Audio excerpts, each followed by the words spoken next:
Et pour toujours parler de ce conflit, nous avons en ligne Madame Farida El-Choubechi, députée, journaliste et écrivaine. Toujours un plaisir de vous avoir avec nous. Merci beaucoup. Bonsoir à vous et à tous vos téléspectateurs. Alors, quelle est votre lecture de la situation? Ma lecture, je ne vous cache pas que je ne suis pas très rassuré. Parce qu'il n'y a que l'Égypte qui œuvre avec beaucoup d'honnêteté pour instaurer une paix ou enfin un pacifisme plus ou moins respecté.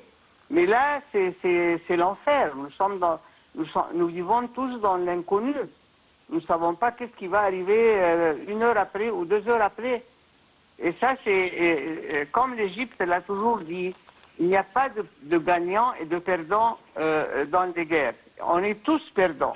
C'est sûr, c'est sûr. Alors, c'est pour ça qu'il a discuté avec le roi de Bahreïn et ils ont essayé de convaincre l'Iran d'être plus, comment dire, c'est-à-dire plus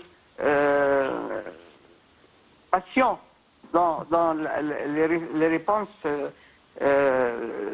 suivant les agressions israéliennes. Mais malheureusement, maintenant... Israélienne et américaine, maintenant.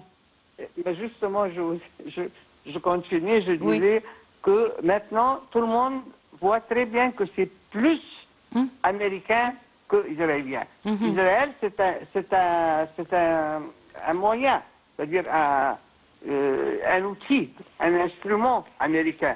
Mais le problème, c'est l'horreur des positions américaines. Et moi, je vois que le président, là, je ne sais pas où il va nous mener, jusqu'où, je ne sais pas. C'est-à-dire, je ne suis pas du tout tranquille tant qu'il est c'est-à-dire à la tête d'un pays comme les États-Unis. Et puis, c'est un menteur. C'est un type qui prétend essayer d'épargner le monde entier, les guerres et les tueries. Et depuis qu'il est là, le globe terrestre a brûlé. Il y a le feu partout. Il y a 2 jours, Madame Farida El-Choubechi, le président Donald Trump déclarait qu'il méritait d'avoir le prix Nobel de la paix. Et le lendemain, il frappe l'Iran. Qu'est-ce que vous pensez de cette contradiction? Je pense que nous, on ne peut pas, le globe terrestre ne peut pas être tous des fous. Le fou, c'est ce président-là, qui prétend être aussi investi du créateur, et qu'il est un messager, c'est-à-dire un prophète presque. Non, mais c'est quelqu'un qui n'a... J'ai jamais vu ça de ma vie, moi. Et je suis trop vieille. J'ai beaucoup vu, mais je n'ai pas vu une horreur comme ça. Et j'ai très peur et je pense que les Américains vont payer très cher s'ils n'arrivent pas ce monsieur-là qui n'a pas de parole en plus. Aujourd'hui, il dit, on va discuter, il y aura des discussions et des négociations et le même jour, il mène des frappes. Je ne sais pas combien. C'est vraiment, c'est un menteur aussi. Et on ne peut pas croire en ce personnage-là. C'est la première fois qu'on voit... Oui, à votre avis, le vrai motif de ces frappes contre l'Iran est de soutenir Israël ou de mettre fin au programme nucléaire iranien? Non, il n'y a pas de mettre fin. Et pourquoi il ne met pas... S'il était honnête, ce monsieur, il aurait dû dire que nous voulons que tout l'Orient soit démunis des armes nucléaires. Oui, mais à ce moment-là, il faudrait adresser cela à Israël. Justement. Alors là, Israël, non.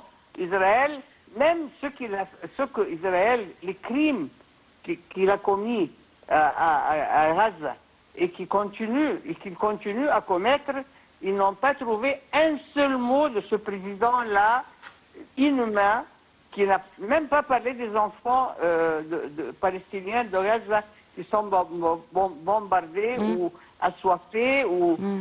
C'est-à-dire c'est quelqu'un qui a vraiment montré que la vraie Amérique, Moi, je trouve que Roger Garoudi avait très bien raison de dire que c'est le pionnier de la décadence des États-Unis.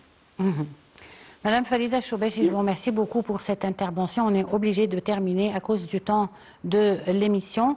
Merci beaucoup pour votre intervention. On vous laisse avec les activités présidentielles pendant la semaine écoulée. Au revoir.